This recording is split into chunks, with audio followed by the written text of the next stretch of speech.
The English Channel is 21 miles wide at its narrowest point. It sounds manageable until you are actually looking at it. Every year, hundreds of swimmers attempt the crossing. Most don't make it. The ones that do will tell you that the channel doesn't care how prepared you are. We were about to find that out.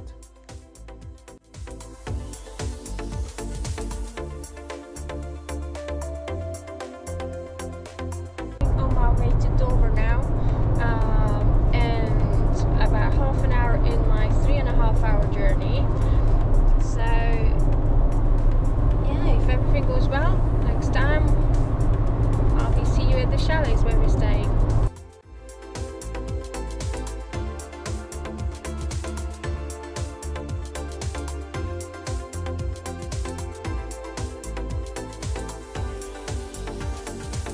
We settled into Kingsdown, a small village on the Kent coast tucked under the white cliffs of Dover. It's been a fishing community since the 19th century, and before that, an ancient member of the Cinque Ports Confederation. During World War II, a secret radio station operated here, guiding RAF aircraft on operations over occupied Europe. It's a quiet place with a long memory, and for the next 10 days, it was our home.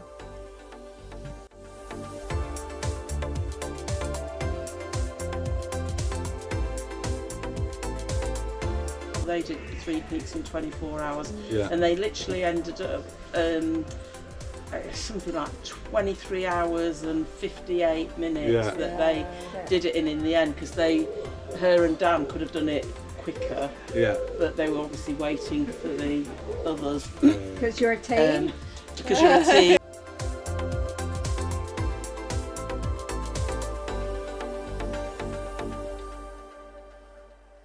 Our provisional start time was Sunday at 3:30 a.m. Then came a message from Rob, our pilot, that the swim is delayed. We had no explanation. We found out through a Facebook post that Anastasia, our boat, had picked up a rope in France. It wrapped around the propeller and the boat was out of the water. We had no idea when or if she would be back in our window.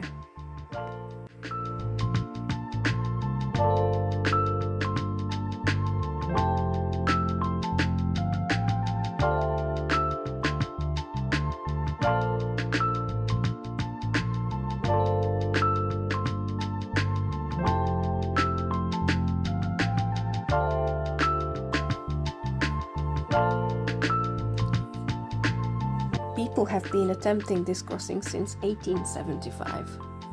In 1926, a 20-year-old American named Gertrude Ederle became the first woman to swim it, covering 35 miles in choppy seas in just 14.5 hours, and beating every man's record at that time by nearly 2 hours.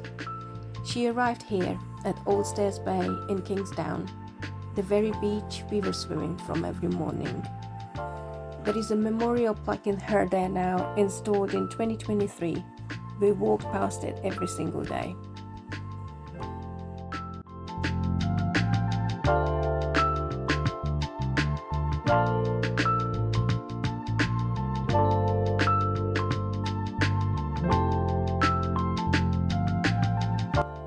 So we waited and waited and waited. We swam every day in conditions that were, frankly, perfect. Mirror glass at times. We watched other teams launch from Dover and make their crossings while we sat on the beach. 9 successful attempts that week. We counted everyone.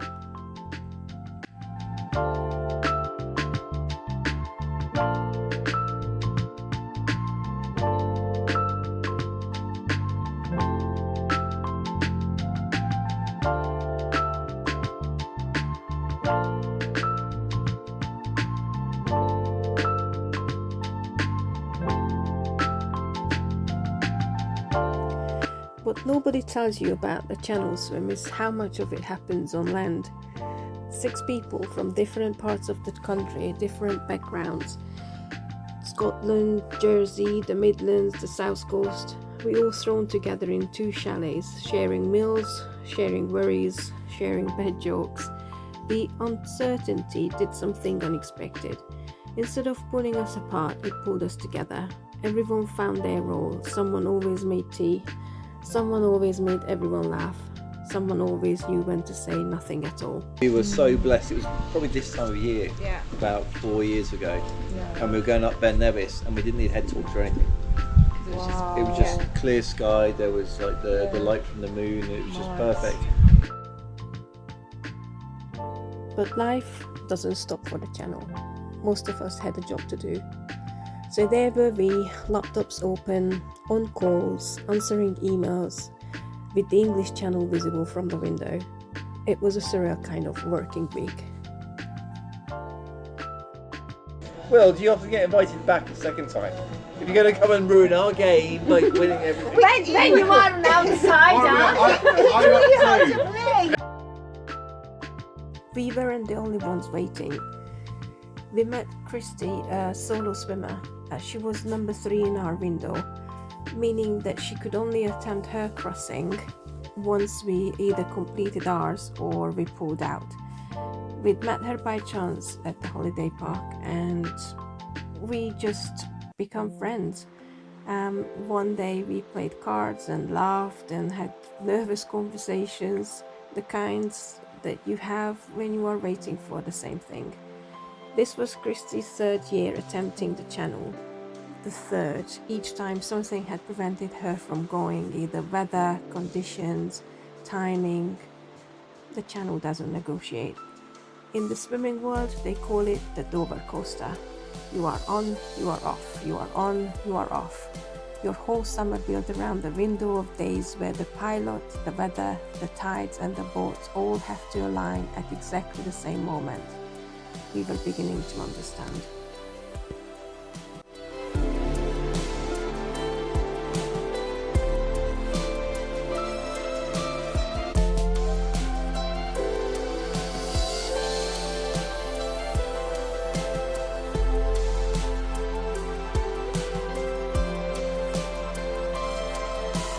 One of those evenings, we joined Swim Tyker's training night swim in Dover Harbour.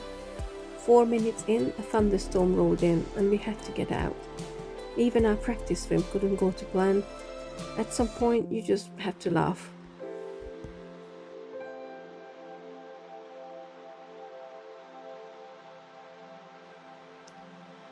Before we left for the harbour on swim night, we took a moment.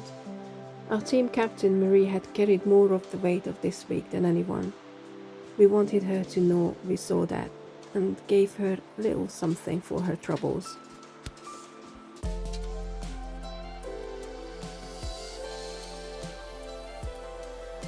Every day brought a new update, a new problem, the propeller, then a shaft, then a welder, then parts, then the boat needed hoisting back into the water. Then the people who do the hoisting weren't available until Monday. Then the weather started to turn. Every morning we woke up not knowing. Every evening we went to bed not knowing. We had stopped making plans. We had stopped looking too far ahead. We just waited for the next message. And then Monday lunchtime it came. The boat was in the water. Rob had taken her out. She was running. We were swimming. Monday midnight. 10 days of waiting, and suddenly we had 8 hours to get ready.